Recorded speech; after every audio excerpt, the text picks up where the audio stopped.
हिंदी अध्याय 301 लक्ष्य। पिछला अध्याय। अगला अध्याय। प्राकृतिक ऊर्जा के अंशों से युक्त उन्नत सब्जियों वाले उचित कृषि क्षेत्रों के अलावा माइकल ने कुछ और चीजों के बारे में मानसिक रूप से ध्यान दिया जिनकी उन्हें पूरी तरह से स्वतंत्र होने के लिए आवश्यकता थी।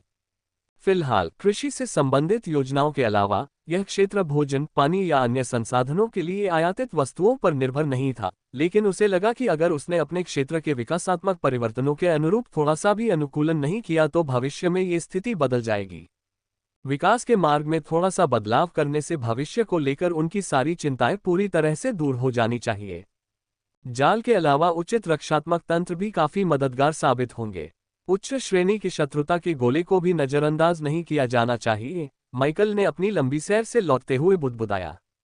उन्होंने Tiara, emerald leaf adventurer team, Blair और blood oath demon monkey king son Demos से मुलाकात की और कुछ महत्वपूर्ण बिंदुओं पर चर्चा की। उन्हें क्षेत्र के विकास, आसपास के इलाकों की खबरों, जेंटिका साम्राज्य से संबंधित नई जानकारी आदि के बारे में बात करनी थी। सन डेमोस माइकल से ठीक से बातचीत तभी कर पाता था जब टैमिंग सोल्ट्रेट ने उनके बीच एक चैनल बना दिया था। उनके विचार टेलीपैथिक रूप से दूसरे व्यक्ति तक पहुंचते थे, जिससे सन डेमोस के संदेश को समझना आसान हो जाता था। बंदर राजा ने दुर्लभ जड़ी बूटियों, छोटी गुफाओं और शिकार के लक्ष्यों वाले विभिन्न स्थानों की ओर इशारा किया। सन डेमोस ने पालतू बनाने के लिए संभावित लक्ष्यों की ओर भी इशारा किया, जिसमें माइकल की काफी दिलचस्पी थी। माइकल ने अभी तक अपने 5 स्टार टैमिंग सोल ट्रेड का उपयोग करके दूसरे राक्षस को वश में नहीं किया था। उसे पूरी तरह से यकीन नहीं था कि वह और कितने राक्षसों को वश में कर सकता है, लेकिन टैमिंग के सन डेमोस द्वारा ली गई जगह को ध्यान में रखते हुए माइकल एक मोटा अनुमान लगा सकता था। मैं शायद अपनी रैंक के हिसाब से दूसरे स्तर पर 2 और श्रेष्ठ प्राणियों को वश में कर सकता हूं, माइकल ने बुदबुदाते हुए कहा। हालांकि उसे यह पक्का नहीं था कि उसे किस तरह के राक्षस को वश में करना चाहिए। क्या उसे और अधिक राक्षस नेताओं को वश में करने पर ध्यान देना चाहिए, या इस समय असाधारण क्षमता वाले श्रेष्ठ प्राणियों को वश में करना उसके लिए बेहतर होगा? सन डेमोस की प्रतिभा बुरी नहीं थी, लेकिन उसे संदेह था कि रक्त शपथ दानव बंदर तीसरे स्तर तक पहुंच पाएंगे। शायद केवल सन डेमोस ही इतना प्रतिभाशाली हो कि किसी दिन तीसरे स्तर तक पहुंच सके। आपको टैमिंग की जगह का इस्तेमाल करने की कोई जल्दी नहीं है, तो क्यों न आप इसका इस्तेमाल तब करें जब आपको लगे कि आपको कोई उपयुक्त लक्ष्य मिल गया है। लिलिका ने होठों पर हल्की सी मुस्कान के साथ सुझाव दिया। मुझे लगता है लिलिका सही कह रही है। हमें खेतों और इलाके की सुरक्षा पर भी ज्यादा ध्यान देना चाहिए। ज्यादातर राक्षस हमारे इलाके से दूर रहते हैं क्योंकि हम उन्हें एक एक करके मार गिरा रहे हैं, लेकिन मध्य क्षेत्र के शासकों का हमसे तंगाना तय है। वनपरी, प्रकृति आत्मा और जंगली जंगल के वातावरण का जबरदस्त प्रभाव भोजन की समस्या को जल्दी ही हल कर देगा, लेकिन हमारी कमजोर सुरक्षा इतनी जल्दी मजबूत नहीं होगी। मध्य क्षेत्र के शासकों के हमलों को रोकने के लिए एक मजबूत किले जैसी सुरक्षा बनाने में बहुत समय, मेहनत और अनगिनत लोगों की मदद लगेगी, लियोफाम ने गंभीरता से कहा। लियोफाम शासकों में से किसी एक का सामना करने के बारे में सोचना भी नहीं चाहता था, लेकिन ये देखते हुए कि माइकल का क्षेत्र अधिकांश क्षेत्रों की तुलना में बहुत तेजी से विस्तारित हो रहा था, उन्हें जल्द ही मुसीबत का सामना करना ही था। माइकल का क्षेत्र तेजी से विस्तारित हुआ। उसने कई स्टारलेस समन्स और यहां तक कि प्रतिभाशाली 2 स्टार समन्स को भी बुलाया। हालांकि उसके लड़ाकों की संख्या बहुत कम थी। माइकल की सेना उसकी आबादी का मुश्किल से 5% थी। पहली नजर में ये संख्या बहुत ज्यादा लग सकती है, लेकिन उसके सैनिक इतने शक्तिशाली नहीं थे। हमें एक नदी भी ढूंढनी होगी। फॉरेस्ट विस्परर्स ने कहा कि उन्होंने किसी चीज का पता लगाया है, लेकिन उन्हें यकीन नहीं है कि ऊर्जा कण जल तत्व की क्षमता वाले किसी राक्षस से आए थे, या जल से संबंधित ऊर्जा के निशान किसी नदी से आए हैं। ओपस ज़ेल्क ने एक और समस्या प्रस्तुत की। उसने देखा कि माइकल और बाकी लोग उसे उत्सुकता से देख रहे थे, जिससे उसे यह कहना पड़ा, हमें कुछ दिनों में और जानकारी मिल जाएगी। फॉरेस्ट विस्परर्स अभी इस क्षेत्र में नए हैं, इसलिए वे जल्दबाजी करके गलतियां करने के बजाय धीरे धीरे अनछुए जंगल की छानबीन कर रहे हैं। जब ब्लेयर ने गलतियां शब्द सुना तो उसे लगा कि टियारा की निगाहें उस पर टिक गई हैं। ब्लेयर ने उसकी नजरों को नजरअंदाज करने की कोशिश की, लेकिन ये कहना आसान था, करना मुश्किल। वह अच्छी तरह जानती थी कि उसने अतीत में एक गलती की थी, एक गंभीर गलती, लेकिन उसने सुधरने की पूरी कोशिश की। उसने कई स्टारलेस समन्स को कुशल ट्रैकर बनने का ज्ञान दिया ताकि एंटेम जंगल के बाहरी घेरे में फैली एक विशाल खुफिया प्रणाली का निर्माण किया जा सके। इस तरह उन्होंने जेंटिका साम्राज्य की सीमा पर हो रहे परिवर्तनों और अंटेम जंगल के बाहरी घेरे में हो रहे बदलावों के बारे में कई तरह की जानकारियां जुटाईं। बाहरी घेरा देखने में भले ही मामूली लगे, लेकिन असलियत इसके बिल्कुल उलट थी।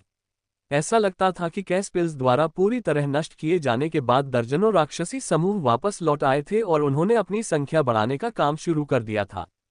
उनकी खुफिया प्रणाली ने ऐसी जानकारी एकत्र करने में मदद की जो निश्चित रूप से भविष्य में उपयोगी साबित होगी। माइकल ने बाकी सभी की बातों पर ध्यान दिया। उनकी अधिकतर टिप्पणियां उन समस्याओं से मिलती जुलती थीं जो उसे अपने इलाके में कुछ घंटों तक घूमते हुए मिली। दिलचस्प बात यह थी कि इनमें से अधिकतर समस्याओं का पहले से ही अच्छा समाधान मौजूद था। टियारा, वन कल्पित बोने और यहां तक कि ब्लेयर ने भी कुछ बिंदुओं की ओर इशारा करते हुए उन्हें बिना किसी बड़ी परेशानी के हल करने के तरीके सुझाए। उनके प्रस्ताव सावधानीपूर्वक तैयार किए गए थे और यह स्पष्ट था कि उन्होंने अपने विचारों को सामने रखने से पहले मुद्दों पर काफी सोच विचार किया था। यही कारण था कि माइकल को अपने प्रस्तावों को उचित योजनाओं में बदलने से पहले बस कुछ और बिंदु जोड़ने की आवश्यकता थी। उनके सुझाव अधिकतर एलिस के व्यक्तिगत शिक्षण और लक्सार्टा पुस्तकालय से प्राप्त ज्ञान पर आधारित थे। ड्रेकोनिया युग की उत्कृष्ट कृतियों और रचनाओं को एलिस जैसे आधुनिक लॉर्ड्स द्वारा उपयोग किए जाने वाले नुस्खों और युक्तियों के साथ मिलाकर माइकल अपने अधीनस्थों के ज्ञान का दायरा बढ़ा सकते थे। जब वन कल्पित बोनो ने पहली बार माइकल के सुझाव सुने तो वे अटपटे और विचित्र लगे, लेकिन टियारा बेहद खुश और उत्साहित थी। ब्लेयर और बैठक में उपस्थित अन्य लोग भी सुखद रूप से आश्चर्यचकित हुए। वे माइकल को एक अलग नजरिए से देखने लगे। वह न केवल एक शक्तिशाली, दयालु और उदार स्वामी था, बल्कि वह बहुत ही सजग और चालाक भी था। वन कल्पित बोनो ने भी इस बात को तब समझा जब उन्होंने माइकल द्वारा उनके प्रस्तावों में किए गए संशोधनों के बाद तैयार की गई अंतिम योजनाओं का अवलोकन किया। ये संशोधन देखने में तो मामूली लग रहे थे, लेकिन इनसे योजनाओं की समग्र दक्षता में उल्लेखनीय वृद्धि हुई। जब उनकी बैठक समाप्त हुई तब तक दोपहर ढल चुकी थी। सन डेमोस अपने छोटे से ठिकाने पर लौट आया जहां ब्लड ओथ डेमन मंकीज उसका इंतजार कर रहे थे, जबकि माइकल और बाकी लोग अलग अलग हो गए। मुझे लगता है कि आपको इस पर एक नज़र डालनी चाहिए। टियारा माइकल के साथ रुकी। उन्होंने थोड़ी देर अभ्यास किया ताकि माइकल देख सके कि 2 सेक्रेट रेक्टिफिकेशन सत्रों के बाद उसके शरीर में कितना सुधार हुआ है। फिर उसने तीसरी बार सेक्रेट रेक्टिफिकेशन का अभ्यास किया, हाथ मुंह धोया और टियारा के साथ दोपहर का भोजन करने चला गया। टियारा को अपने परिवार, सिल्वरफेंग टाइगर फोल्क और अपने अतीत के बारे में विस्तार से बात करने की अनुमति मिलने के बाद उससे खुलकर बात करना एक नियमित प्रक्रिया बन गई थी।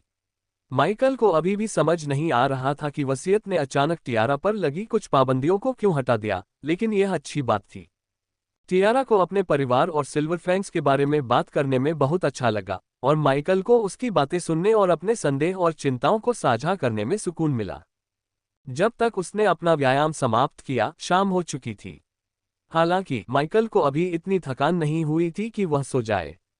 इसलिए वह और टियारा इलाके के बाहरी हिस्से में चले गए और आसपास के क्षेत्र में काम शुरू कर दिया।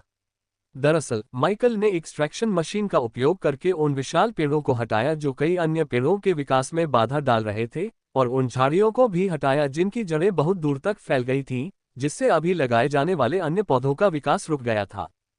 6 स्टार एक्सट्रैक्शन और आसपास के वातावरण से मूल ऊर्जा निकालने के साधनों की मदद से माइकल कुछ घंटों तक काम कर सकता था, लेकिन फिर उसका दिमाग थकने लगता था। उसके सिर में दर्द होने लगा, जो उसे स्पष्ट चेतावनी दे रहा था कि अगर वह काम जारी रखता है तो हालात और बिगड़ सकते हैं। इस प्रकार माइकल ने उन असंख्य पेड़ों को देखा जिन्हें ठीक से काटकर बराबर भागों में अलग किया गया था, और उसने फैसला किया कि आज रात के लिए उसका काम काफी है। उसके कुछ घंटों के काम से उसके अधीनस्थों के पास सैकड़ों वृक्षगृह परिसर बनाने के लिए पर्याप्त से अधिक सामग्री थी। इससे उसके अधीनस्थ कुछ समय तक व्यस्त रहेंगे। मुझे नहीं पता कि मुझे ये कहना चाहिए या नहीं, लेकिन मुझे अतीत में आपके बारे में थोड़ी चिंता थी, स्वामी, टियारा ने लकड़ी के हवेली में लौटते समय कहा। उसकी आवाज धीमी और कोमल थी, इतनी धीमी कि उसके बगल में चल रहे माइकल को मुश्किल से सुनाई दे रही थी। माइकल ने टियारा की ओर देखा, जिसने नजरें उठाने की भी हिम्मत नहीं की। आप जानते हैं, आप जो चाहे कर सकते हैं। आप हमारे स्वामी हैं, और आप जो भी आदेश देंगे हम उसका पालन करेंगे। चाहे इसका मतलब ये हो कि आप तबाही मचाना चाहते हैं और पूरे जंगली जंगल को तहस नहस कर देना चाहते हैं, या पवित्र रेगिस्तान को, टियारा ने हिचकिचाते हुए कहा। वह जमीन की ओर देखती रही और फिर बोली, बेशक, हम एक शांत और संयमित जीवन भी स्वीकार करेंगे। अगर आपको सत्ता की लालसा नहीं है तो कोई बात नहीं, हर कोई सत्ता का भूखा नहीं होता। माइकल को इस समय टियारा की बातें सुनना थोड़ा अजीब लग रहा था। उसकी क्या इच्छा थी? क्या वह सत्ता चाहता था? बेशक माइकल को ताकतवर होने का एहसास अच्छा लगता था। उसे उन लोगों पर हावी होना पसंद था जो उसे कम समझते थे और अपनी ताकत का इस्तेमाल अपने इलाके की रक्षा के लिए करना भी। कालेब और बाकी लोगों के साथ ताकतवर होना भी उसे बहुत अच्छा लगता था। क्या इसका मतलब ये था कि वह सत्ता चाहता था? शायद। हालांकि इसका कारण स्वयं सत्ता नहीं थी, बल्कि वे चीजें थीं जो वह शक्तिशाली होने के कारण कर सकता था। दरअसल मुझे लगता है कि मुझे पहले से ही पता है कि मैं क्या करना चाहता हूँ। माइकल ने धीरे से बुदबुदाया, न कि टियारा से जिसने उसकी ओर देखने के लिए अपना सिर उठाया। माइकल बहुत कुछ करना और हासिल करना चाहता था। उनके और डैनी के सपनों में से एक सपना फेनरा परिवार के बारे में और अधिक जानकारी प्राप्त करना था। वे ये जानना चाहते थे कि उनके पूर्वज कौन थे जिन्होंने इतने सारे दिव्य प्राणियों को क्रोधित किया था और उनकी पूरी वंश परंपरा शापित कैसे हो गई। इसे हासिल करने के लिए उन्हें ओरिजिन एक्सपेंस की इच्छा के बारे में और उसके काम करने के तरीके के बारे में और अधिक जानकारी प्राप्त करनी होगी। माइकल और डैनियल को तो ये भी नहीं पता था कि वह इच्छा वास्तव में क्या है या कौन है। सभी लोग केवल इतना जानते थे कि वह सर्वशक्तिमान है और ओरिजिन एक्सपेंस पर शासन करती है, या कम से कम अधिकांश लोग बिना किसी ठोस सबूत के यही कहते थे। लेकिन माइकल के लिए एक बात बिल्कुल स्पष्ट थी। विल के निर्णय और कार्य विचित्र थे। कभी कभी माइकल को लगता था कि विल उसकी मदद करना चाहता है, जबकि दूसरी बार वह ठीक इसके विपरीत करता था। बाद वाला ही अक्सर होता था, उसके रास्ते में बाधाएं और दुश्मन डालकर उसे नरक में धकेल देता था। ऐसा लग रहा था मानो विल को फेनरा परिवार से व्यक्तिगत दुश्मनी हो, वह दूसरों की तुलना में उन पर ही अधिक ध्यान देता था। ये बात समझ से परे थी। अपने भाई के सपनों में से एक को पूरा करने के अलावा माइकल भूले हुए मंदिर पर भी छापा मारना चाहता था। भूले हुए मंदिर को देखकर उसकी साहसिक भावना जागृत हो गई थी और वह इसके बारे में और अधिक जानना चाहता था। टेम्पल ऑफ द फॉरगॉटन पर छापा मारने की योजना को काफी समय के लिए स्थगित करना पड़ा और माइकल वास्तव में निश्चित नहीं था कि वह विजय अभियान कब शुरू कर सकता है, लेकिन वह इस लक्ष्य की ओर उत्सुकता से काम कर रहा था। लेकिन एक चीज ऐसी थी जो वह बाकी सब चीजों से भी ज्यादा चाहता था। माइकल अपने भाई की मौत के बारे में और अधिक जानना चाहता था और उसका बदला लेना चाहता था, भले ही इसका मतलब ये हो कि उसे अपने ही लोगों के खिलाफ जाना पड़े। किसी को भी उसकी प्रेमिका को छूने की इजाजत नहीं थी और वह बाल बाल बच गया। दिनों बाद माइकल पूरी तरह से स्वस्थ शरीर के साथ ओरिजिन एक्सपेंस से रवाना हो गया। सैफायर लेक मिलिट्री अकादमी लौटने के बाद माइकल सबसे पहले बार्थोलोम्यू शॉप गए, जहां उन्होंने कर्मचारियों को अपनी खरीदारी की सूची सौंपी। फिर वे एक अन्य कर्मचारी के साथ मूल्यांकन कक्ष में गए, जबकि कर्मचारी सूची में लिखी वस्तुओं को निकालने में जुट गए। मुझे उम्मीद है कि उन्हें सब कुछ मिल जाएगा, उसने अपने वॉर रूम के भंडारण स्थान में धूल जमा कर रही सभी कलाकृतियों को निकालते हुए सोचा। कलाकृतियों का पीछा करते हुए माइकल ने उन ब्लूप्रिंट्स को भी पुनः प्राप्त कर लिया जिनकी उसे आवश्यकता नहीं थी क्योंकि वे डुप्लीकेट थे। मुझे उम्मीद है कि आप मुझे सभी चीजों के लिए अच्छी कीमत दे सकते हैं, माइकल ने परिचारक से कहा, जिसकी आंखें आश्चर्य से चौड़ी हो गईं। कर्मचारी को होश में आने में कुछ समय लगा। फिर उसने दुकान प्रबंधक को फोन करके कलाकृतियों और ब्लूप्रिंट की खरीद की प्रक्रिया आगे बढ़ाने का निर्देश दिया, क्योंकि उसे अकेले इतना बड़ा सौदा करने का अधिकार नहीं था। इसी बीच माइकल एक कुर्सी पर बैठ गया और स्टारनेट मैसेंजर खोला। दुर्भाग्य से स्टारनेट मैसेंजर पर एक चैट ने उसका मूड खराब कर दिया। यह उसके माता पिता की चैट थी, जिसमें कुछ नए संदेश पढ़ने के लिए लंबित थे। लेकिन माइकल ने अपने माता पिता की चैट खोलने के बारे में सोचा तक नहीं। उसने नाक सिकुड़ी और स्टारनेट मैसेंजर बंद कर दिया। डैनी की मौत के बाद अब वे उसकी जिंदगी में वापस आना चाहते हैं। माफ कीजिए, लेकिन मुक्ति का समय तो बहुत पहले ही बीत चुका है। अपने माता पिता के बारे में सोचते सोचते उसका मूड और बिगड़ गया। दुकान के मैनेजर ने मूल्यांकन कक्ष में पहुंचते ही इस बात को महसूस कर लिया। माइकल की उपस्थिति से माहौल में मची हलचल को देखकर दुकान मालिक ने अपनी लार ली और जल्दी से अपने सहायक के पास गया। अगले 10 मिनट तक किसी ने एक शब्द भी नहीं बोला। दुकानदार और कर्मचारी ने डायमंड मेंबरशिप के कोटे का इस्तेमाल करते हुए हर कलाकृति और ब्लूप्रिंट की कीमत तय करने से पहले जितनी जल्दी हो सके सामान का मूल्यांकन किया। माइकल को मिलने वाली रकम से संतुष्टि थी। दुर्भाग्यवश उसकी अधिकांश धनराशि उन वस्तुओं के भुगतान में खर्च हो जाएगी जिन्हें वह खरीदने वाला था। इससे उसे रातों रात धन कमाने की खुशी से वंचित होना पड़ा। आधे घंटे से भी कम समय में माइकल ने $1 अरब से अधिक कमा लिए, लेकिन अगले ही पल सब कुछ खर्च कर दिया। माइकल बार्थोलोम्यू की दुकान में बिना पैसे के दाखिल हुआ था और खाली जेबों के साथ ही दुकान से निकला। पहले तो मैं 1 अरब को बहुत बड़ी रकम मानता था। अब यह अभी भी बहुत बड़ी रकम है, लेकिन मुझे अपने क्षेत्र को मजबूत करने के लिए बहुत खर्च करना पड़ता है। माइकल ने मन ही मन सोचा, उसके होठों पर हल्की सी मुस्कान थी। अपने माता पिता की चैट पढ़े बिना छोड़ने के बाद उसे काफी अच्छा महसूस हुआ। उसका ध्यान अब उन दर्जनों स्मृति क्रिस्टलों पर केंद्रित हो गया था जिन्हें उसने लेक्सार्ता पुस्तकालय से जुड़ी अपनी यादों को संजोने के लिए खरीदा था। इन स्मृति क्रिस्टलों और उसके बाद शरीर को परिष्कृत करने की 1 दर्जन से अधिक तकनीकों पर, जो विशेष रूप से तीरंदाजों, हत्यारों, बरसेरकरों, शूरवीरों आदि जैसे विशिष्ट वर्गों के सम्मान के लिए तैयार की गई थी, उसकी अधिकांश धनराशि खर्च हो गई थी। हालांकि माइकल को चुकाई जाने वाली रकम की ज्यादा चिंता नहीं थी। अगर वह अपनी मेहनत से कमाए पैसे का इस्तेमाल ही नहीं करता, तो इतनी मेहनत करके पैसा कमाने का क्या फायदा। वह जानता था कि शरीर को निखारने की विशेष तकनीकों को पेंडेमोनियम के रेक्विम और नई खरीदी गई गोलियों के साथ मिलाने से शानदार नतीजे मिलेंगे। उसके इलाके और लोगों को उसकी इस खरीद से जरूर फायदा होगा। माइकल ने अपने समन्स के लिए शरीर को परिष्कृत करने की विशेष तकनीकें लाइब्रेरियन और स्कॉलर्स को सौंपने के लिए 5 मिनट के लिए ओरिजिन एक्सपेंस में प्रवेश किया, ताकि वे उनकी नकल कर सकें। इसके बाद वह फिर से ओरिजिन एक्सपेंस से बाहर निकल गया। फिर वह रैंकिंग एरेना की ओर बढ़ा, जिसे कोलोसियम के नाम से भी जाना जाता था। यह पत्थर से बना एक विशाल एम्फीथिएटर था। कोलोसियम अंडाकार था, जिसके चारों ओर मेहराबों और सीटों की कतारें बनी हुई थीं। माइकल धीरे धीरे प्रवेश द्वार से अंदर गया, लेकिन कोलोसियम की विशालता को देखकर वह वहीं जम गया। कुल मिलाकर 10 स्टेडियम थे, जिनके चारों ओर सीटों की कई पंक्तियां थीं और जिनमें 200,000 से अधिक दर्शक बैठ सकते थे। लेकिन बात यहीं खत्म नहीं हुई। कोलोसियम की पूरी सतह पर बनी जटिल आकृतियों को देखकर माइकल भी अचंभित रह गया। एक दूसरे पर चढ़ी हुई ये आकृतियां जटिल थीं और ऐसा प्रतीत होता था कि वे अलग अलग आकार ले रही हैं, जिनमें कोलोसियम के इतिहास की कहानियां बयां करने वाली विभिन्न छवियां दिखाई दे रही थीं। क्या यह ओरिजिन एक्सपेंस का कोई अवशेष है? माइकल के मन में यही विचार आया। कोलोसियम बेहद प्राचीन प्रतीत हुआ। कोलोसियम का आंतरिक भाग प्राचीन लग रहा था और उसे किसी भूले हुए युग की याद दिला रहा था, ठीक उसी तरह जैसे विस्मृत मंदिर की उपस्थिति थी। माइकल ने कुछ पल रुककर अपने विचारों को इकट्ठा किया और अपने आसपास के माहौल का जायजा लिया। फिर उसकी नज़र हवा में ऊंचाई पर लटके 2 बड़े बड़े बिलबोर्डों पर पड़ी। ये बिलबोर्ड कोलोसियम के केंद्र से लगभग 20 मीटर की ऊंचाई पर थे और धीरे धीरे घूम रहे थे, जिन पर शीर्ष 100 तक की रैंकिंग दिखाई जा रही थी। माइकल ने फ्रेशमैन रैंकिंग पर ध्यान केंद्रित किया, जहां उन्होंने 12 स्टार खिलाड़ियों में कालेब ज़ेनोविया, लिंकन पेड्रा और ज़ेक लावेटा को पाया। इनमें से कोई भी नए छात्र का पसंदीदा अखबार नहीं है। दिलचस्प। उसका ध्यान काफी देर तक प्रथम वर्ष के छात्रों की रैंकिंग पर ही टिका रहा। शोरगुल की आवाजें सुनाई देने पर ही माइकल ने आखिरकार अपना ध्यान उस ओर मोड़ा। विलियम ब्लैक ने क्विन कार्टा को चुनौती दी। माइकल के पास किसी ने चीख मारी।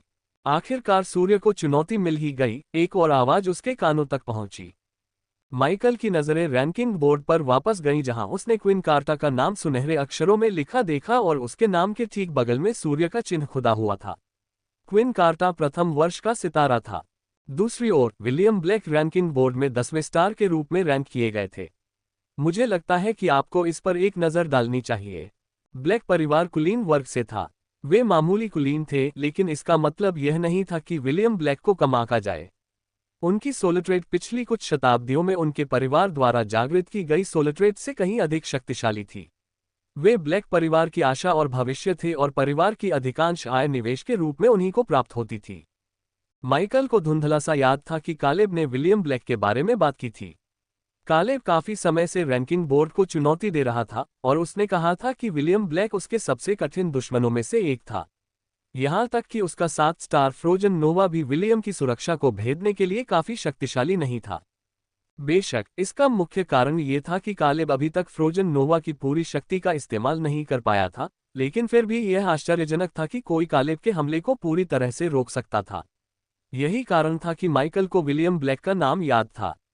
इतनी ताकत होने के बावजूद उसकी रैंक सिर्फ 10वीं स्टार है। ऐसे में क्विन कार्टा कितना ताकतवर होगा, माइकल ने सोचा और अनजाने में पहले अखाड़े की ओर मुड़ गया, जहां 100 से अधिक छात्र पहले ही इकट्ठा हो चुके थे। वे सभी सूर्य और 10वें तारे के बीच की लड़ाई देखना चाहते थे और माइकल ने भी उनके साथ जाने का फैसला किया। उसे कोई जल्दी नहीं थी। इसके अलावा ये जानना बेहतर होगा कि स्टॉस कितने शक्तिशाली हैं, क्योंकि कल तक उसे उनमें से किसी एक को हराना ही था।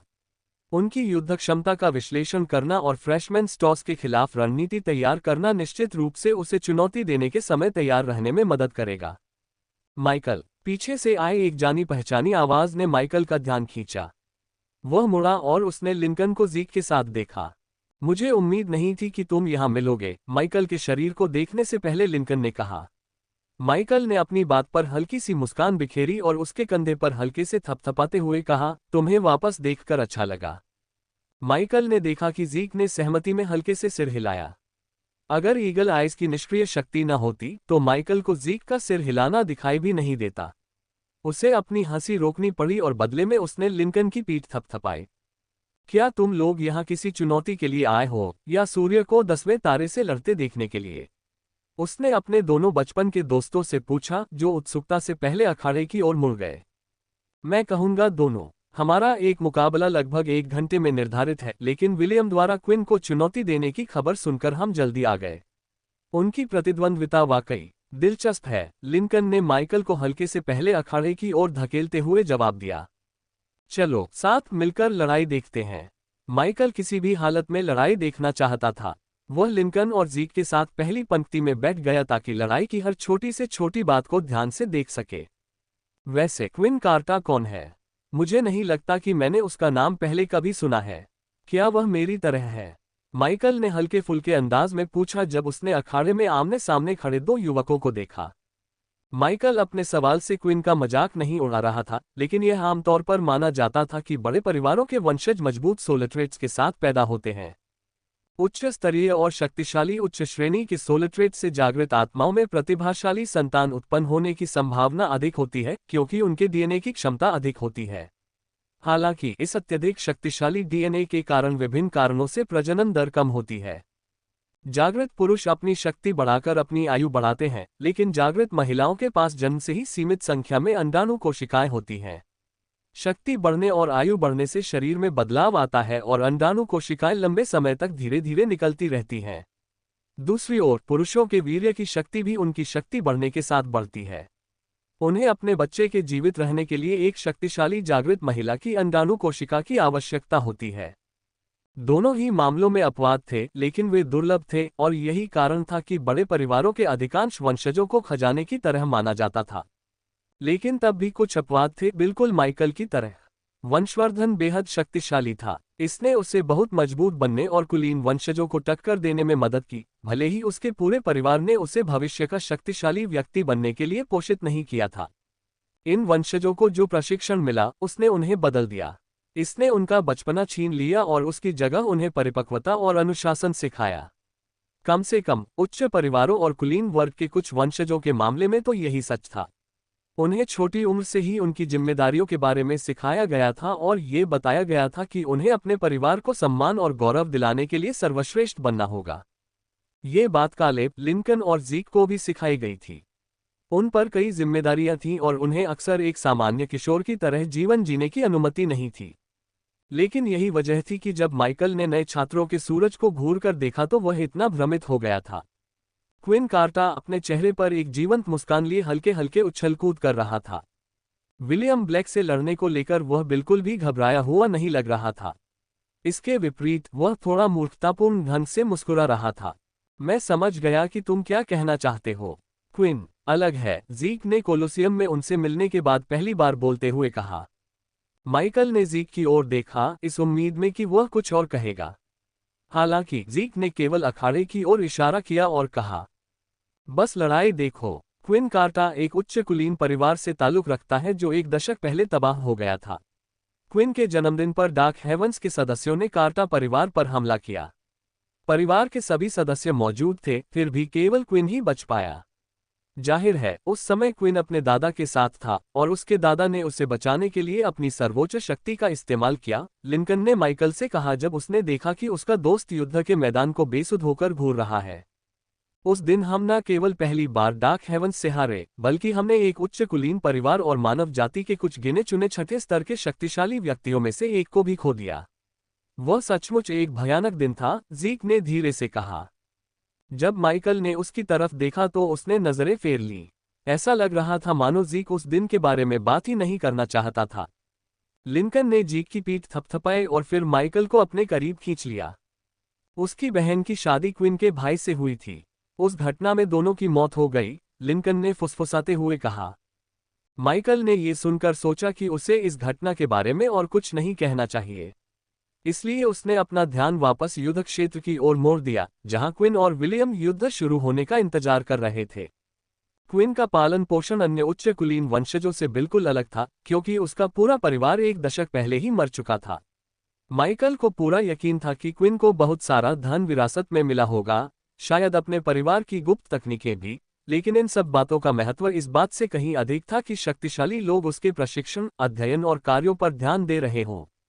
क्विन के पास अपने साथियों जैसी जिम्मेदारियां नहीं थीं, और माइकल कल्पना कर सकता था कि उसके कुछ अन्य लक्ष्य भी होंगे।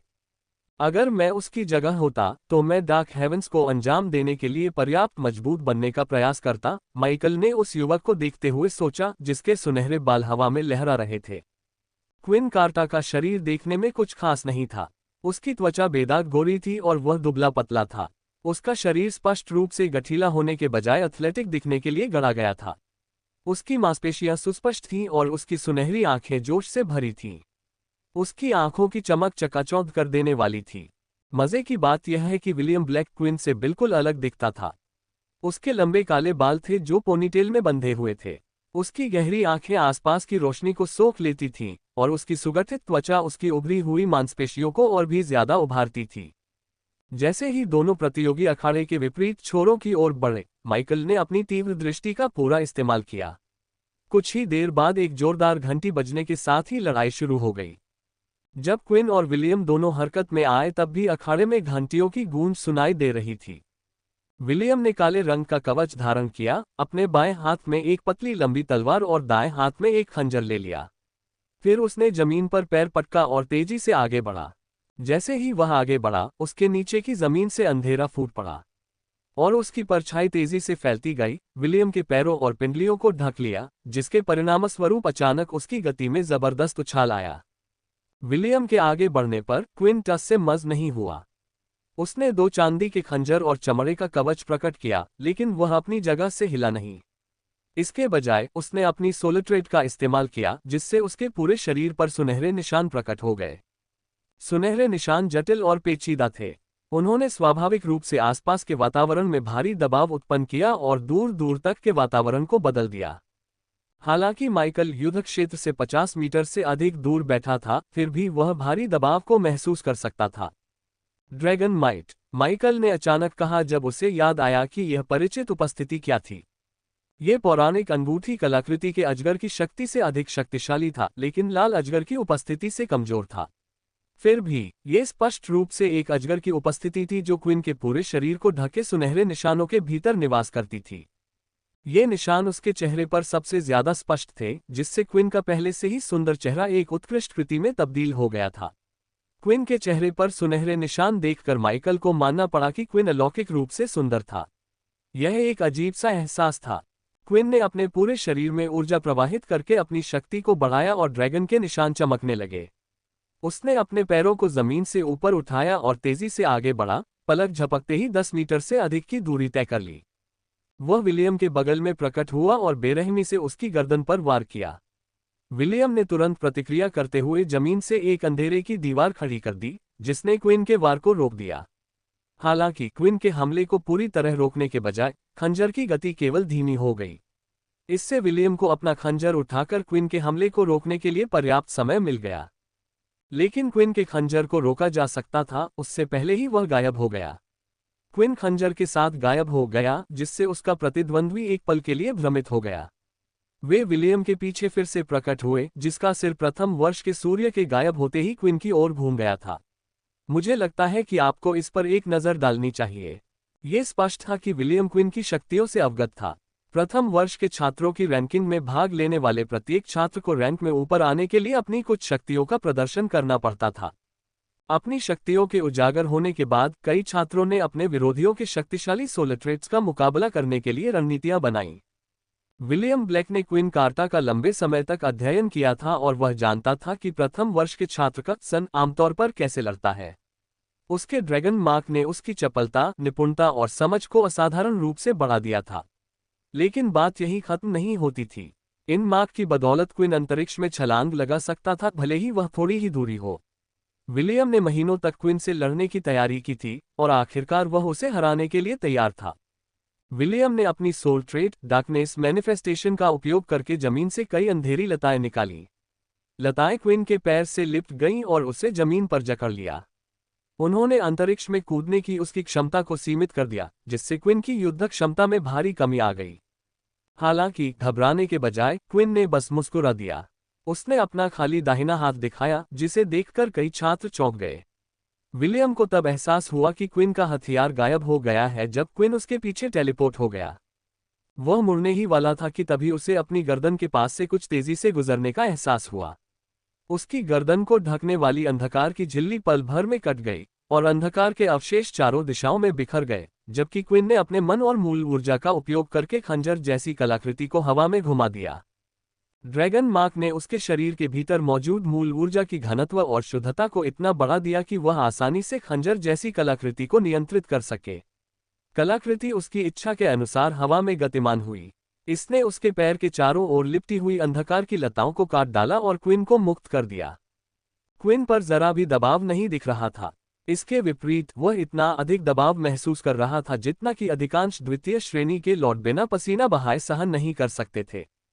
क्वीन को अखाड़े में इतनी आसानी से घूमते हुए और इतनी आसानी से उसे लगभग मार डालते हुए देखकर विलियम केवल निराशा में अपने दांत पीस सकता था। उसने अपने चारों ओर अंधकार उत्पन्न किया और उसे सुइयों में संकुचित कर दिया। अंधकार की ये सुइयां प्रचंड गति से फूट पड़ीं। वे 15 मीटर की दूरी को मानो पलक झपकते ही तय कर सकती थीं। इसलिए जैसे ही ये सुइयां छोड़ी गईं, वे क्वीन के शरीर में गहराई तक धंस गईं, या कम से कम अगले ही पल सभी को यही लगा कि ऐसा ही होगा। हालांकि वास्तविकता बिल्कुल अलग थी। अंधेरे की सुइयां क्वीन के शरीर में घुस गईं, जिससे उसका शरीर विकृत हो गया। एक पल के लिए माइकल असमंजस में पड़ गया। उसने ईगल आइज पर कई परतें लगाईं और साथ ही बढ़ती एकाग्रता के साथ लड़ाई देखता रहा। क्या ये दर्पण छवि है? एक प्रतिरूप? माइकल ने आश्चर्य व्यक्त किया जब उसने क्वीन के शरीर को सभी दिशाओं में बिखरते हुए देखा, मानो वह युवक गैस से बना हो। एक क्षण बाद विलियम के बगल में क्वीन का असली शरीर प्रकट हुआ। उसके ड्रैगन चिन्ह तेजी से चमक रहे थे, जिससे उसके आसपास का अंधेरा छट गया और साथ ही उनके चारों ओर की मूल ऊर्जा में भी परिवर्तन आ गया। ईगल आइज पर और अधिक संवर्धन परतें लगाते हुए माइकल को शीघ्र ही एहसास हुआ कि ड्रैगन मार्क्स आसपास की मूल ऊर्जा को प्रभावित कर रहे थे। ड्रैगन मार्क्स धीरे धीरे ऊर्जा को परिवर्तित करके उसे अपने में समाहित कर रहे थे। इस तरह क्वीन को ड्रैगन मार्क्स को और अधिक ऊर्जा से सशक्त बनाने और उसे खंजर कलाकृतियों में प्रवाहित करने के लिए अधिक प्रयास नहीं करने पड़े। इसके बजाय वह अपनी ऊर्जा भंडार का उपयोग करके उसे अपने शरीर में प्रवाहित कर सकता था, जिससे उसकी शक्ति, गति और बोध क्षमता और भी बढ़ जाती थी। ड्रैगन मार्क द्वारा परिवर्तित ऊर्जा में कुछ बेहद दिलचस्प गुण भी थे।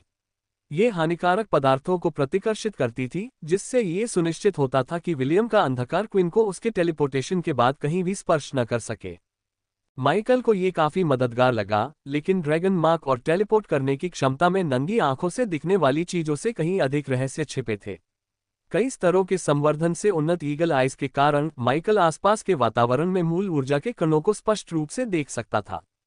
सामान्य परिस्थितियों में आसपास का वातावरण मूल ऊर्जा उत्सर्जित नहीं करता।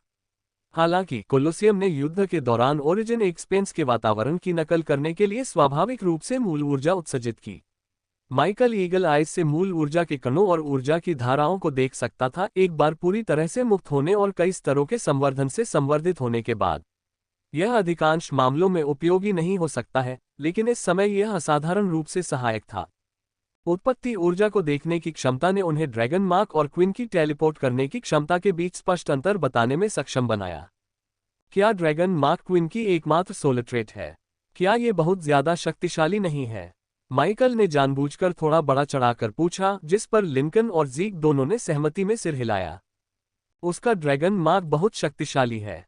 वह ड्रैगन मार्क में जितनी अधिक ऊर्जा प्रवाहित करता है, शारीरिक रूप से उतना ही अधिक मजबूत होता जाता है। साथ ही ड्रैगन मार्क की चमक जितनी तेज होती जाती है, ऊर्जा पर उसका नियंत्रण और उसकी मूल ऊर्जा की शुद्धता भी बढ़ती जाती है। ये दिलचस्प है कि क्विन की ताकत लड़ाई के दौरान बढ़ती जाती है। यह उसे अधिकांश विरोधियों से भी कहीं अधिक खतरनाक बना देता है, खासकर ड्रैगन मार्क की उस क्षमता के कारण जिससे वह खतरे से बाहर टेलीपोर्ट कर सकता है और हर कोण से अचानक हमले कर सकता है। लिंकन ने अखाड़े से नजरें हटाए बिना समझाया।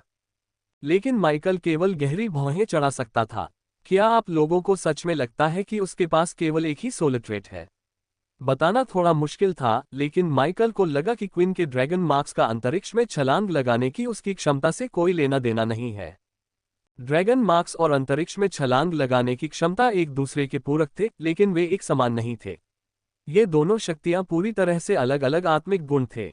ड्रैगन मार्क एक ऐसा सोल ट्रेट था जो उपयोगकर्ता की चपलता, बोध क्षमता और ऊर्जा नियंत्रण को अत्यधिक रूप से बढ़ाता था। ये शरीर के भीतर की मूल ऊर्जा को शुद्ध करता था और साथ ही आसपास के वातावरण में मौजूद मूल ऊर्जा को परिवर्तित और समाहित करता था, जिसके परिणामस्वरूप ऐसी ऊर्जा का निर्माण होता था जो हानिकारक पदार्थों और बलों को एक निश्चित सीमा तक प्रतिकर्षित करती थी। इन सभी प्रभावों के संयोजन से ड्रैगन मार्क कम से कम 6 स्टार की अत्यंत शक्तिशाली सोल ट्रेट में बदल गया। माइकल को तो ये भी संदेह होने लगा कि क्या dragon mark 7 star soul trait है, क्योंकि लड़ाई आगे बढ़ने के साथ साथ क्विन की ताकत लगातार बढ़ती जा रही थी। वहीं उसकी दूसरी सोल ट्रेट काफी सरल थी। यह उसे अंतरिक्ष में छलांग लगाने की क्षमता देती थी, ठीक वैसे ही जैसे गेम में जादूगर अपनी स्थिति बदलने के लिए अंतरिक्ष में पलक झपकाते हैं। सोल ट्रेट की स्टार रेटिंग निश्चित रूप से बहुत ऊंची नहीं थी, लेकिन इससे क्विन पर ज्यादा असर नहीं पड़ा क्योंकि उसके ड्रैगन मार्क की ऊर्जा शुद्धिकरण ने ब्लिंक सोल ट्रेट की शक्ति को काफी बढ़ा दिया था। जैसे जैसे लड़ाई आगे बढ़ी और क्विन की मूल ऊर्जा की शुद्धता बढ़ती गई, अंतरिक्ष में कम समय में ब्लिंक करना उसके लिए बहुत आसान हो गया। साथ ही वह लगातार अधिक बार ब्लिंक कर सकता था। माइकल को यह बात बहुत जल्दी समझ आ गई थी। कोई इस बात पर ध्यान क्यों नहीं दे रहा कि उसके पास 2 सोल ट्रेट्स हैं? क्या ये स्पष्ट नहीं है, या किसी को परवाह ही नहीं है? माइकल ने सोचा, लेकिन उसे इसका जवाब आसानी से मिल गया। क्विन के पास 1 या 2 सोल ट्रेट्स हों, इससे कोई खास फर्क नहीं पड़ता था क्योंकि हर कोई जानता था कि वह क्या कर सकता है। हर कोई उसके सोल ट्रेट्स के प्रभावों को जानता था, चाहे वे इसे सिर्फ एक शक्तिशाली, बहुमुखी सोल ट्रेट मानते हो या 2 पूरक सोल ट्रेट्स। इसी बात को ध्यान में रखते हुए माइकल का ध्यान उस लड़ाई पर वापस केंद्रित हो गया जो अब अपने चरम पर पहुंचने वाली थी। क्विन की छलांगें तेज होती जा रही थीं और उसके हमलों की तीव्रता भी बढ़ती जा रही थी। एक पल वह विलियम के सामने था और उस पर वार करने वाला था, फिर पलक झपकते ही वह विलियम के पीछे चला गया और पहले जैसी ही गति से वार जारी रखा। विलियम के शरीर पर वार होने से ठीक पहले जमीन से अंधेरे की एक दीवार निकली, मानो वार को रोकने के लिए। लेकिन क्विन तीसरी बार पलक झपकाते ही गायब हो गया। वह अंधकार की दीवार के पास फिर से प्रकट हुआ। उसका चांदी का खंजर विलियम की गर्दन से कुछ सेंटीमीटर ही दूर था। अंतरिक्ष में पलक झपकाते हुए वार करने की क्षमता और क्विन की साधारण हमलों को समझ से परे हमलों में बदलने की क्षमता असाधारण थी। वह अपनी ऊर्जा का बहुत कम उपयोग करता था क्योंकि वह अंतरिक्ष में पलक झपकाने के लिए आसपास की ऊर्जा का ही इस्तेमाल करता था। ये सोल ट्रेट्स टियारा के लिए काफी उपयोगी होंगे, माइकल ने सोचा। ईगल आइज का चरम उपयोग करते हुए उसकी आंखों की सुनहरी चमक और भी तीव्र हो गई। क्विन की फुर्ती देखकर विलियम दंग रह गया। उसने क्विन को शक्तिशाली समझा था, लेकिन उसके प्रतिद्वंदी की मारक क्षमता उसकी समझ से परे थी। क्विन की युद्ध शैली सरल फिर भी घातक थी। हजारों लड़ाइयों में निपुणता प्राप्त करने के बाद क्विन की आत्मा की विशेषता और असाधारण युद्ध कौशल रक्तपिपासु हथियारों में तब्दील हो गए थे जो अपने शत्रुओं का खून बहाने को तैयार थे। विलियम ने बड़ी मुश्किल से क्विन से अपना सिर हटाया और साथ ही अपने बाएं हाथ से अंधकार का एक जोरदार विस्फोट किया। अंधकार का ये विस्फोट जानलेवा तो नहीं था, लेकिन इतना शक्तिशाली था कि क्विन को पीछे धकेल सके। उसका चांदी का खंजर बाल बाल विलियम को छूकर निकल गया, जिससे विलियम को अपनी रणनीति बदलने का पर्याप्त समय मिल गया। विलियम ने अपनी कटार को युद्ध प्रतीक के अंदर रख दिया और उसकी जगह एक काला गोला रख दिया जो प्रकट होते ही विलियम की हथेली में पिघलता हुआ प्रतीत हुआ। ऊर्जा प्रवाहित करते ही वह गोला तरल रूप में परिवर्तित हो गया और विलियम के हाथ पर लिपट गया। पिघलते हुए गोले में प्रवेश करने वाली ऊर्जा के साथ ही विलियम का स्वरूप बदल गया। उसके रोमछिद्र खुल गए और उनमें से अंधकार रिसने लगा। अंधकार पहले से कहीं अधिक घना था और कुछ ही सेकंड में विलियम के पूरे शरीर को अपनी चपेट में ले लिया। विलियम के शरीर पर अंधकार का एक भयानक कवच प्रकट हुआ जो उसके शरीर के हर इंच की रक्षा कर रहा था। विलियम के भीतर मौजूद अंधकार का अधिकांश भाग उसके बाएं हाथ के आसपास एकत्रित हो गया, जहां डार्क ऑर्ब कलाकृति पिघल गई थी। अंधकार घना होता गया और छोटी छोटी तलवारों के आकार में बदल गया, जो विलियम को चारों ओर से सुरक्षा प्रदान करने के लिए उसके चारों ओर घूमने लगी। क्विन चाहे जिस कोण से देखे, तलवार की धारें उसका इंतजार कर रही थीं। जब उस काले गोले ने विलियम की अंधकार प्रकटन क्षमता को बढ़ाया, तो उसकी ऊर्जा खपत में मामूली वृद्धि हुई, लेकिन यह इसके लायक था। आखिरकार विलियम की क्षमता और भी मजबूत हो गई और उसका नियंत्रण भी तेजी से बढ़ गया। दुर्भाग्यवश क्विन निष्क्रिय नहीं बैठा रहा। उसके ड्रैगन मार्क्स की चमक और भी तीव्र हो गई। हर गुजरते पल के साथ सुनहरे निशान और भी अधिक चमकने लगे। माइकल को क्विन की उपस्थिति में एक बड़ा बदलाव महसूस हुआ। क्विन ने अपने भीतर की अधिकांश मूल ऊर्जा का उपयोग सीधे ड्रैगन मार्क्स में प्रवाहित करने के लिए किया, जिन्होंने तुरंत प्रतिक्रिया दी। ड्रैगन के निशान आकार में बढ़ते गए और क्विन के शरीर में धंस गए, जिससे निशानों के किनारों से खून बहने लगा। इस भीषण आघात के जवाब में क्विन की शक्ति दोगुनी हो गई और उसका शरीर ड्रैगन के निशान की प्रतिकर्षण शक्ति को विकीर्ण करने लगा। ये प्रतिकर्षण शक्ति फैलती गई और देखते ही देखते क्विन के खंजरों तक पहुंच गई। एक बार जब क्विन के खंजरों पर ड्रैगन मार्क्स की प्रतिकर्षण शक्ति का आवरण चढ़ गया, तो क्विन के लिए विलियम के पीछे पलक झपकते ही प्रकट होना और उसके चारों ओर घूम रही अंधकार की तलवारों को चीरना बहुत आसान हो गया। चांदी के खंजर तलवारों से टकराए और उनकी शक्ति कुछ कम हो गई। वे बेरहमी से दो टुकड़ों में बंट गए, जिससे क्विन को आगे बढ़कर चांदी के खंजरों को विलियम के अंधकार में कवच में घुसाने का मौका मिल गया। क्विन ने अपने पूरे शरीर से प्रतिकर्षण बल को चांदी के खंजरों की नोक पर केंद्रित किया, जिससे विलियम के अंधकार कवच को बलपूर्वक पीछे धकेल दिया गया और चांदी के ब्लेड ने उस नवोदित छात्र के 10वें तारे को काट दिया। मुझे लगता है कि आपको इस पर एक नज़र डालनी चाहिए। पहले अखाड़े में सायरन की तेज आवाज गूंजी, जिससे क्विन ने पीछे की ओर पलकें झपकाईं। वह अब भी अपने खंजरों को पकड़े हुए था, जिनकी धारों से गर्म खून टपक रहा था। दूसरी ओर विलियम अपनी जगह पर स्थिर रहा। उसके काले कवच और तलवार की धारें बिखर गईं, जिससे विलियम का पीला चेहरा सामने आया, जो अविश्वास से भरा हुआ था। उसे यकीन नहीं हो रहा था कि क्विन ने उसे इतनी आसानी से हरा दिया। भले ही वह सिर्फ 10वां स्टार था, क्विन इतनी आसानी से कैसे जीत सकता था? विलियम ये बात मानना नहीं चाहता था। वह इसे बिल्कुल भी स्वीकार नहीं कर सकता था। जीत क्विन कार्टा की हुई। आपकी किस्मत चमकती रहे, रेफरी ने जोर से कहा और कोलोसियम की चिकित्सा टीम को विलियम ब्लैक के घावों का इलाज करने के लिए भेजा। क्विन कार्टा ने रेफरी को झुककर प्रणाम किया और फिर मुड़ गए। उन्होंने दर्शकों की पंक्तियों पर एक नज़र डाली और जब उन्होंने ज़ीक को पहली पंक्ति में बैठे देखा तो हल्के से सिर हिलाया। इसके बाद वे बिना कुछ कहे चले गए। मुझे समझ नहीं आता कि विलियम क्विन से क्यों लड़ता रहता है। जब तक वह क्विन की हमलावर शक्ति को रोकने का कोई तरीका नहीं ढूंढ लेता, तब तक वह उससे कभी जीत नहीं पाएगा, लिंकन ने धीरे से बुदबुदाया, स्पष्ट रूप से युद्ध के अंत से असंतुष्ट। जेक ने लिंकन की ओर देखते हुए सिर हिलाया, क्या तुम भी वैसे ही नहीं हो? भले ही तुम्हारा सोलट्रेट मेरे जैसे विरोधियों के खिलाफ नुकसानदेह हो, फिर भी तुम हर बार मुझे हराने की कोशिश करते हो। क्यों? क्योंकि तुम ओरिजिन एक्सपेंस में समान सोलट्रेट वाले विरोधियों के खिलाफ लड़ाई में टिके रहने के लिए और अधिक शक्तिशाली बनना चाहते हो। विलियम भी क्विन के खिलाफ जीतना चाहता होगा, ठीक वैसे ही जैसे तुम मेरे खिलाफ जीतना चाहते हो, लेकिन वह क्विन को एक आधार के रूप में इस्तेमाल करता है ताकि उन सोलट्रेट्स का मुकाबला करने के लिए विभिन्न रणनीतियों का परीक्षण कर सके जो उसके अपने सोलट्रेट्स के खिलाफ फायदेमंद हैं। माइकल को बहुत पहले से ही पता था कि कुछ सोलट्रेट्स कुछ खास दुश्मनों के खिलाफ बेहद कारगर साबित होते हैं। अगर दुश्मन के पास ऐसा सोलट्रेट हो जिसके लिए बहुत अधिक एकाग्रता की आवश्यकता होती है, तो माइकल स्पिरिट वेब का इस्तेमाल करके उसे अपना सोलट्रेट इस्तेमाल करने से रोक सकता है। इस तरह स्पिरिट वेब 5 स्टार सोलट्रेट्स वाले अवेकेंड के खिलाफ भी कारगर साबित होता है, या यहाँ तक कि 6 स्टार सोलट्रेट्स वाले दुश्मनों के खिलाफ भी, बशर्ते वे उसके मानसिक हमले को रोक न सकें। लिंकन के स्टोन जायंट और ज़ीक के आई ऑफ इल्यूशन जैसे सोलट्रेट्स के सामने माइकल कमजोर पड़ गया था।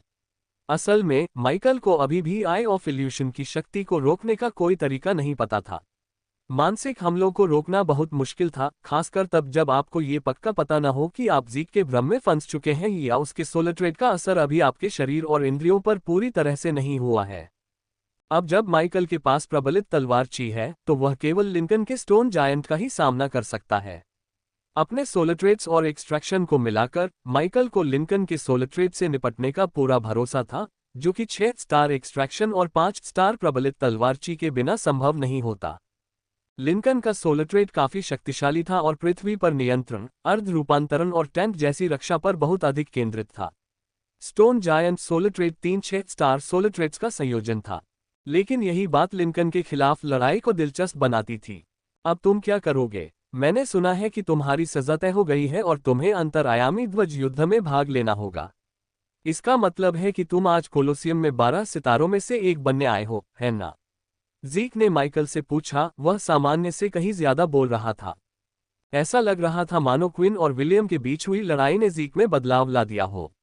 हालांकि लिंकन को बेहतर पता था। वह जानता था कि जैन जुड़वां बच्चों और मिस्टर क्लेन के खिलाफ माइकल की लड़ाई देखने के बाद ज़ीक को माइकल की युद्ध क्षमता में सबसे ज्यादा दिलचस्पी हो गई थी। सबसे पहले तो ज़ीक ही वह कारण था जिसके चलते लिंकन ने अपने परिवार को फोन करके माइकल की सजा को अंतरआयामी ध्वज युद्ध के दौरान माइकल के लिए अपनी प्रतिभा दिखाने के अवसर में बदलने का प्रयास किया।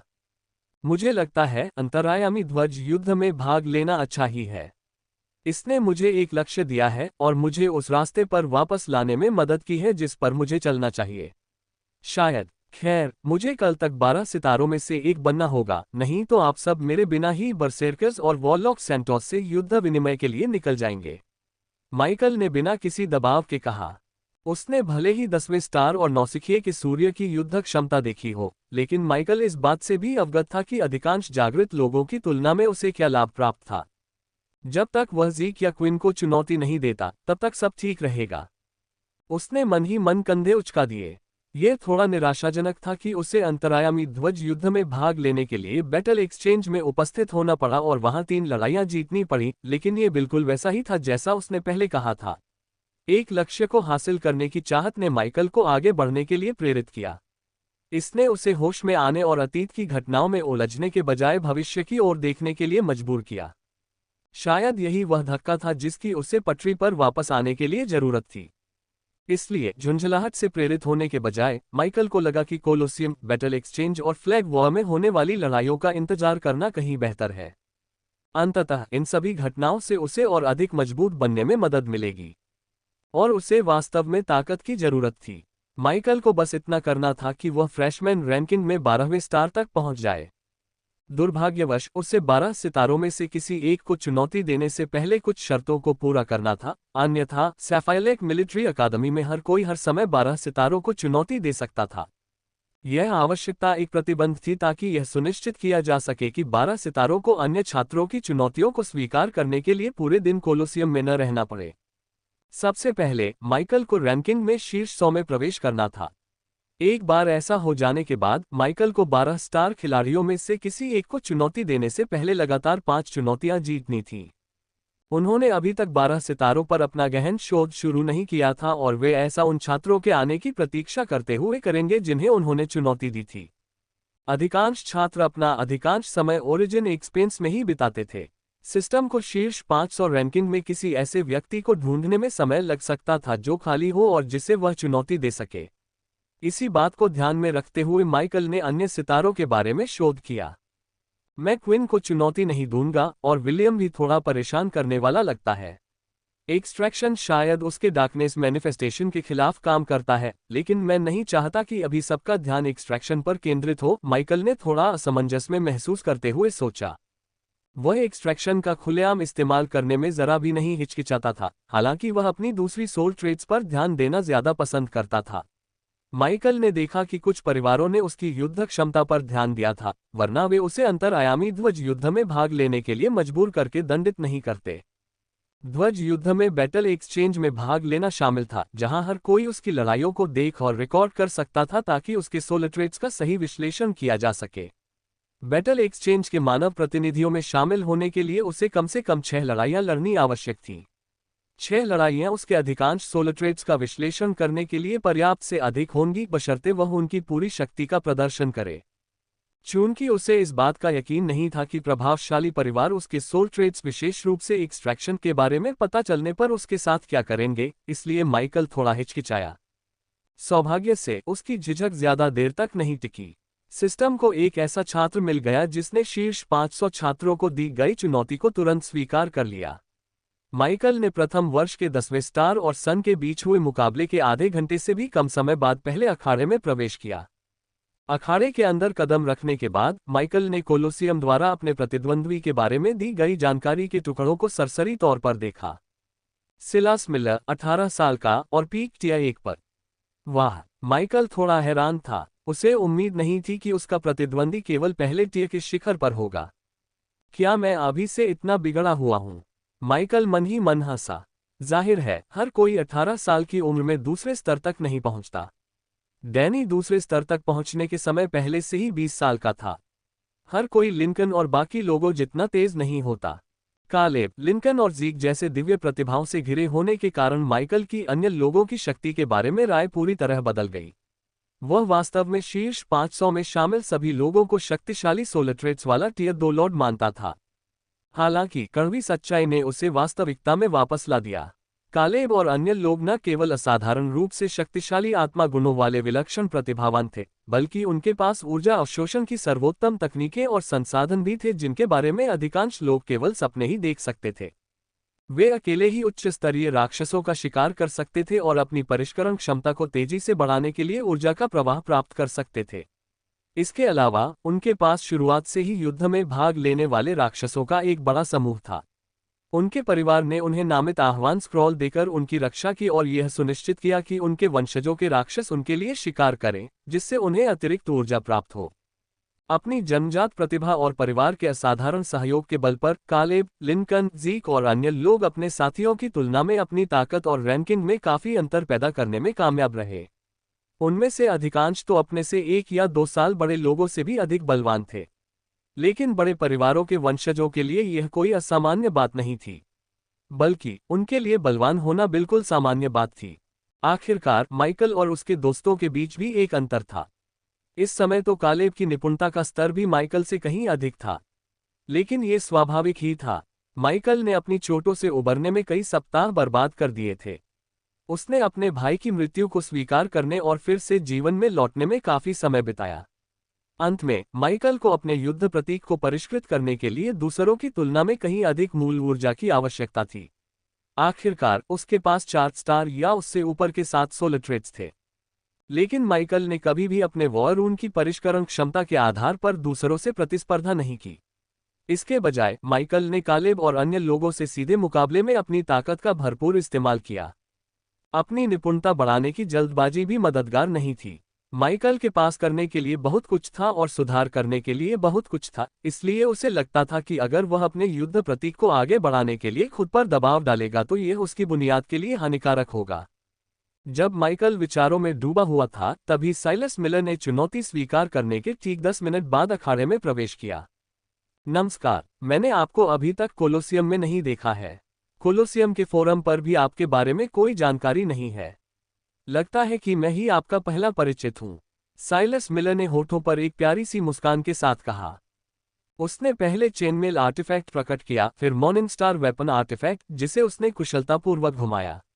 माइकल ने कोलोसियम के बीच में तैनात चिकित्सा दल की ओर इशारा करते हुए केवल अपनी भौहें उठाईं। वे सभी लड़ाइयों पर नजर रखते थे और किसी योद्धा के गंभीर रूप से घायल होने पर तुरंत उसकी मदद के लिए दौड़ पड़ते थे। मुझे लगता है कि आपको इस पर एक नज़र डालनी चाहिए। कोलोसियम में शक्तिशाली सोलर ट्रेड्स वाले उच्च श्रेणी के अवेकेंड होने से ज्यादा संयम बरतने की जरूरत नहीं पड़ती थी। लड़ाई के दौरान बस इतना ध्यान रखना होता था कि किसी को तुरंत न मार दिया जाए। इसके अलावा सब ठीक था। चिकित्सा दल ने माइकल को देखा और उसके करीब आ गए। लड़ाकों के लिए चिकित्सा दल को इशारा करना आम बात थी। इसका आमतौर पर मतलब होता था कि आने वाली लड़ाई में किसी को जानलेवा चोटें लगेंगी। तुमने अभी से ही मेडिकल टीम को बुला लिया। क्या तुम्हें नहीं लगता कि मेरी मॉर्निंग स्टार देखकर ही तुम्हारी पैंट गीली हो गई होगी? साइलस मिलर ने पूछा, लेकिन माइकल ने उसकी बात अनसुनी कर दी। माइकल ने टाइफिन लेदर आर्मर सेट को बुलाने के बारे में सोचा, लेकिन तभी उसे याद आया कि वह कलाकृति जलकर राख हो चुकी थी। इसके बजाय उसने वाइवेंटूट भाला मंगवाया और युद्ध के लिए तैयार होकर अपनी मुद्रा बदल ली। साइलस ने अपनी भौहें उठाईं लेकिन कुछ नहीं कहा। उसने अपनी मुद्रा भी बदल ली और अखाड़े की घंटी बजने के साथ ही लड़ाई शुरू हो गई। युद्ध शुरू होते ही साइलस का शरीर तेजी से फैलने लगा। उसके बाल लंबे हो गए और उसकी रीढ़ की हड्डी से बंदर की पूंछ निकल आई। जैसे ही वह तेजी से आगे बढ़ा, उसकी कवच भी उसके आकार के साथ साथ फैलती गई। मॉर्निंग स्टार एक घातक हथियार की तरह हवा में लहरा रहा था, लेकिन माइकल पर उसका कोई असर नहीं हुआ। माइकल ने वाइवेंटूड भाले से हमला करने के बजाय अपने चारों ओर कैंची तलवारें बनाईं। ये तलवारें एक सफेद चमक से ढकी हुई थीं, जो उसने प्रबलित तलवार ची के सोलिट्रेट प्रतीक पर लगाए गए संवर्धन की 3 परतों से प्राप्त की थी। उत्पत्ति विस्तार में कुछ दिनों तक अपने सोलिट्रेट्स का प्रशिक्षण लेने के बाद माइकल ने सही ची तलवारें प्रकट करने का तरीका खोज लिया था। वह अभी भी एक साथ बहुत सारी तलवारों को नियंत्रित नहीं कर सकता था, लेकिन यह महत्वपूर्ण नहीं था। उनमें से कुछ ही काफी थे। माइकल ने ऊर्जा के एक तीव्र प्रवाह के साथ उन्नत ची तलवारें छोड़ीं। वे चांदी की चमक में परिवर्तित हो गईं और हवा को चीरते हुए सीधे साइलस मिलर की ओर बढ़ीं, जिसका चेहरा एकदम बदल गया। उसकी आंखें आश्चर्य से चौड़ी हो गईं, और जब ची तलवारों ने उसकी सख्त त्वचा को भेद दिया तो वह तेजी से प्रतिक्रिया करने में असमर्थ रहा। कुल 5 ची तलवारों ने उस पर जबरदस्त प्रहार किया। उनमें से 4 ने साइलस के अंगों पर निशाना साधा, जबकि आखिरी तलवार ने उस भारी धातु की चेनमेल को भेद दिया जो साइलस को ऐसे हमलों से बचाने के लिए बनाई गई थी। दुर्भाग्य से उन्नत ची तलवार ने धातु को मक्खन में गर्म चाकू की तरह काट दिया और आगे बढ़ते हुए साइलस की छाती में गहराई तक धंस गई। बची हुई ची तलवारों ने भी साइलस के अंगों को गहरे घावों से भेद दिया। उन्होंने जबरदस्ती उसका हमला रोक दिया और उसे पीछे धकेल दिया। पीछे हटने पर विवश साइलस अविश्वास और सदमे से भर गया। उसे पता भी नहीं चला कि कब उसके पैर जवाब दे गए और कब वह अपने ही खून के पोखर में जमीन पर गिर पड़ा। जैसे ही ची तलवारें बिखरी, साइलस के शरीर से खून के 5 फव्वारे फूट पड़े। तभी माइकल ने प्रतिक्रिया दी। डैनी ने मुझे बताया था कि उसकी सोलिट्रेट आक्रमण शक्ति के मामले में 5 स्टार सोलिट्रेट के शिखर पर है। लगता है ये सच था, माइकल ने मन ही मन सोचा। उसे पूरा यकीन था कि साइलस से निपटने के लिए क्यूई स्वॉर्ड्स को 3 स्तरों के एनहांसमेंट की आवश्यकता नहीं होगी। इसी बीच चिकित्सक अपने सामने फैले खून से लथपथ दृश्य को स्तब्ध होकर देखते रहे। सबसे तेज चिकित्सक को साइलस मिलर की ओर दौड़ने में 2 सेकंड का समय लगा। उसकी उपचार प्रकार की सोलिट्रेट पहले ही पूरी तरह से सक्रिय हो चुकी थी। मुझे ज़ेन जुड़वा भाइयों को यही चुनौती देनी चाहिए थी। उनके कटे हुए हाथों के बारे में कोई शिकायत नहीं करता, माइकल ने मन ही मन धीरे से खुद को कोसा। ज़ेन जुड़वा भाइयों को चुनौती देना, और यदि वे उनकी चुनौती को अस्वीकार करते हैं तो उन्हें उकसाना, निगरानी मीनार के पास उनसे निपटने की तुलना में कहीं अधिक प्रभावी होता। उन्हें उन पर हमला करने का कोई पछतावा नहीं था, लेकिन माइकल इतना मूर्ख नहीं था कि वह ये सोचे कि एलिस और अन्य लोग हर बार उसे बचा लेंगे। माइकल को अभी सबसे शक्तिशाली परिवारों के प्रभाव और शक्ति के बारे में और अधिक जानना बाकी था। वह सिर्फ इसलिए मूर्खतापूर्ण कार्य करने का जोखिम नहीं उठा सकता था क्योंकि एक बार सब कुछ उसके पक्ष में रहा था। उसे भविष्य के लिए यह बात ध्यान में रखनी होगी। फिलहाल माइकल ने हल्के से अपना सिर हिलाया और एक तरफ मुड़ गया। रेफरी, आप विजेता की घोषणा क्यों नहीं करते? उसने रेफरी से पूछा, जिसने चिकित्सा कर्मियों को अपना काम करते हुए देखते हुए धीरे से अपना सिर हिलाया। रेफरी ने कहा, जीत माइकल फैन की हुई। बहुत बढ़िया। जिस पर खिलाड़ी ने हल्के से सिर हिलाकर सहमति जताई। तो चलिए आगे बढ़ते हैं। अगले 3 चैलेंज भी पहले चैलेंज की तरह ही समाप्त हुए। माइकल ने उन्नत ची तलवारों का इस्तेमाल करके अपने विरोधियों को पराजित किया। उसने उन बेचारे छात्रों को जानलेवा घाव दिए, जिससे वे लगभग मर ही गए थे। चौथी चुनौती थोड़ी अधिक कठिन थी, लेकिन फिर भी यह कैलेब और लिंकन के साथ उनके अभ्यास सत्रों की तुलना में कुछ भी नहीं थी। वे अभ्यास सत्र बिल्कुल अलग स्तर के थे। जब उसने 5वीं चुनौती के लिए अपने प्रतिद्वंदी को देखा तो उसकी रुचि कम होने लगी थी। माइकल का सामना एक जाने पहचाने अवेकेंड फ्रेडरिक कोल्बेनहाइम से था। मुझे कभी पता नहीं था कि तुम फ्रेशमैन रैंकिंग के टॉप 100 में पहुंच गए थे, माइकल ने फ्रेडरिक से अखाड़े के बाहर मुलाकात के दौरान कहा। मैं इनहेरिटेंस तकनीक को गहराई से समझने की पूरी कोशिश कर रहा हूं। इसका मतलब है कि मुझे अपने सोलिट्रेट एओरन को महसूस करते हुए और यह मेरे शरीर, मन और आत्मा को कैसे प्रभावित करता है, इस पर ध्यान देते हुए जितना हो सके लड़ना होगा। ये काफी दिलचस्प है, फ्रेडरिक ने कुछ हद तक बेपरवाही से जवाब दिया। यह आसानी से पता चल रहा था कि फ्रेडरिक इस समय थोड़ा तनाव में था, लेकिन उसने शांत और संयमित दिखने की कोशिश की। माइकल जानता था कि फ्रेडरिक पिछले कुछ महीनों में बाकी जागृत लोगों की तुलना में कहीं अधिक मेहनत कर रहा था। 3 स्टार सोलर ट्रेट एओरन पर उसका नियंत्रण काफी बेहतर हो गया था और इनहेरिटेंस तकनीक की उसकी समझ भी बहुत गहरी हो गई थी। उसकी आत्मा को उसके वायु तत्व से जुड़े सोलर ट्रेट के अनुरूप ढाल दिया गया था और उसके दिमाग को केवल वायु तत्व पर बेहतर नियंत्रण पाने के उद्देश्य से परिष्कृत किया गया था। ये कहा जा सकता है कि फ्रेडरिक का संपूर्ण अस्तित्व वायु तत्व से जुड़ा हुआ था। समय बीतने के साथ साथ उसका नियंत्रण तेजी से बढ़ता गया और उसकी सोलर ट्रेट की ऊर्जा खपत में काफी कमी आई। कुछ ही महीनों में अपनी इनहेरिटेंस तकनीक को तीसरे चरण तक पहुंचाने के अलावा फ्रेडरिक ने टियर 2 में भी तरक्की की। वॉर रून के परिष्करण स्तर के मामले में फ्रेडरिक पूरे वर्ष के शीर्ष 25 खिलाड़ियों में शामिल थे।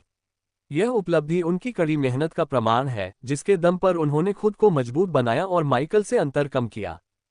तुमने खूब मेहनत की है। शाबाश, माइकल ने कहा, जिस पर फ्रेडरिक ने उपहास उड़ाया। माइकल के शरीर को देखकर फ्रेडरिक समझ गया कि माइकल को होश आ गया है। वह राक्षस जिसे वह पहले जानता था वापस लौट आया था। चलिए शुरू करते हैं।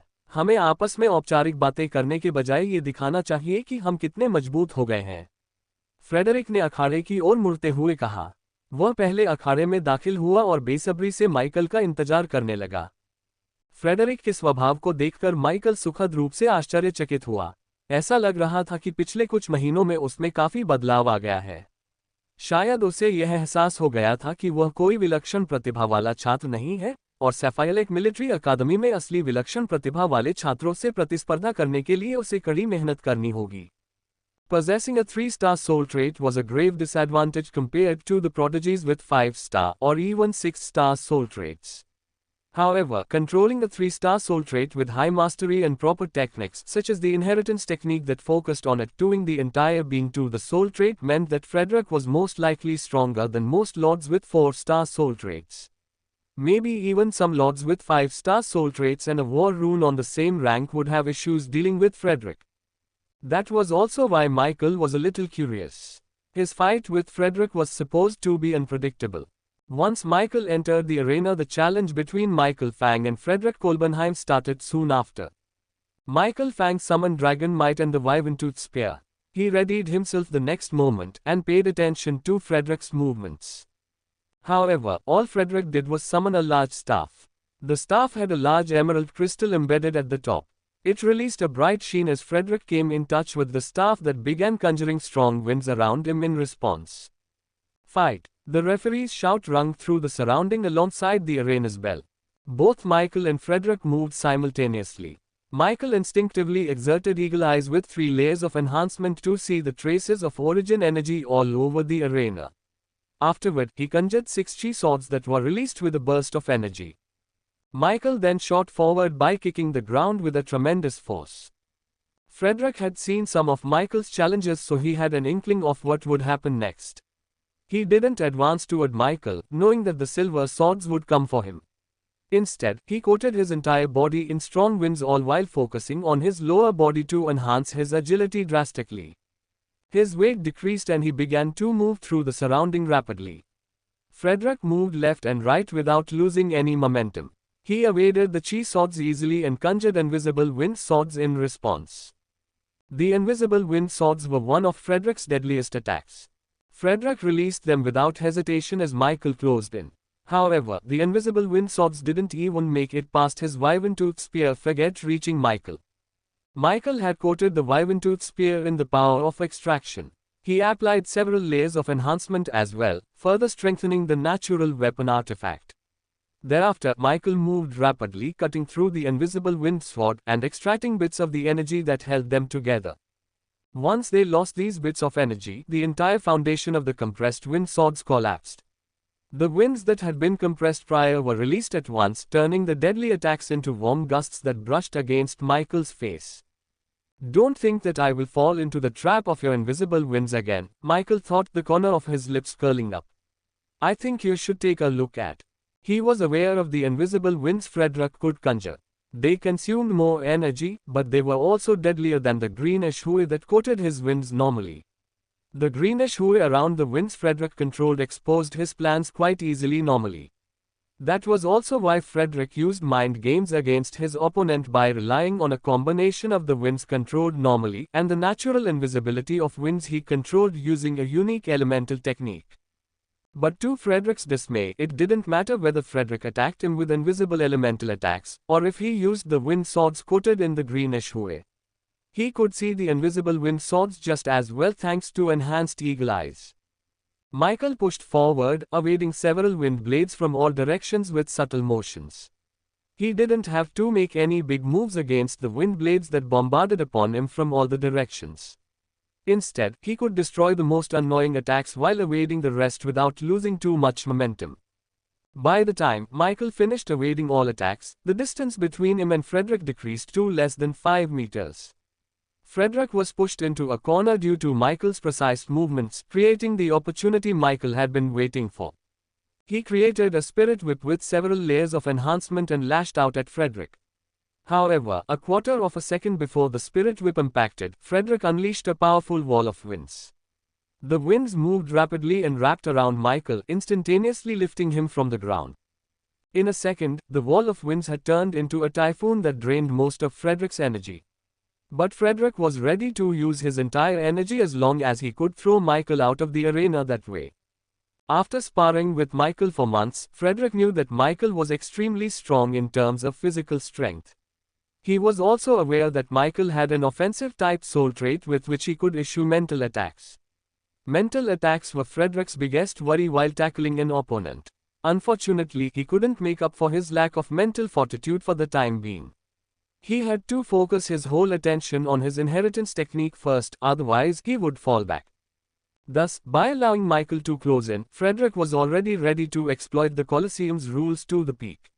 His plan was to carry Michael out of the arena before he could lash out with his mental attack. The typhoon engulfing Michael was not humongous. On the contrary, it was rather small and held tightly onto his arms and legs in an attempt to restrict his movements. The winds were powerful and somewhat eerily sharp, cutting into Michael's flesh hundreds of times. Michael could only groan in response before he grit his teeth to calm his heart and his fiercely working mind. Then he allowed his instincts to take over. The power of extraction shot out of his body, dyeing Michael's body golden. The winds around his arms and legs were drained of their energy even before the power of extraction could be fully unleashed. A screech rung through the surrounding as the power of extraction was released explosively, extracting the typhoon's energy mercilessly. Frederick only noticed that he lost control of the typhoon, which dispersed in all directions with great force. The winds whipped against Frederick's face, who couldn't help but stare at Michael with an expression of shock and confusion. Michael landed softly on the edge of the arena with a faint smile on his lips. His entire body exuded a golden sheen that enhanced the ever-increasing pressure in the arena. Dragon Might's presence was fully unleashed for the first time since he started challenging his enemies, and several chi swords coated in golden light manifested around him. "You better evade them," Michael said just before releasing the chi swords with a burst of energy. Frederick had seen the golden sheen shrouding Michael's body a few times already. However, he never figured out what the golden sheen could do. Even now that he lost control of the typhoon that had been manifested with his entire focus, the unique ability of his ether wand, and the vast majority of his energy, Frederick couldn't be certain about the power the golden light represented. Nonetheless, he was scared witless. The golden light was several times stronger than his soul trait, which was something he hardly ever sensed. He felt overpowered, just like it had been when he fought against Zeke, unaware of the potency of his Eye of Illusion. It was scary, but Frederick didn't want to give up. He tapped into his last reserves of energy, leaned forward until he nearly touched the ground, and released a burst of wind beneath his feet after he kicked the ground. Frederick shot through the arena in an instant. The ether wand in his hands disappeared and was replaced by 2 dangerously gleaming daggers. In an instant, Frederick crossed the distance to Michael. He appeared in front of him much faster than Michael could move. His heightened agility and dexterity came to display for the first time in a while. Frederick's hands moved faster than most could follow, his daggers advancing toward Michael's vital spots with dangerous precision. But Michael could see it all. The moment Frederick began to lean forward, he had been prepared to enter a close combat fight with his friend. What Michael didn't expect was how fast Frederick had become. Even though they were at the same rank, Frederick was much faster than Michael. His body refinement solely relied on agility and dexterity build. His physical strength was not low by any means, but it hadn't been refined like Michael's, whose sacred rectification body refinement technique focused on an equal distribution of strength, agility, dexterity, and endurance. दुर्भाग्यवश Frederick एक महत्वपूर्ण बिंदु पर विचार करना भूल गया। Michael अभी भी ऊर्जा से भरपूर था और 3-5 परतों वाले उन्नत स्पिरिट व्हिप उसके चारों ओर मंडरा रहे थे, जो किसी भी क्षण फ्रेडरिक पर हमला करने के लिए तैयार थे।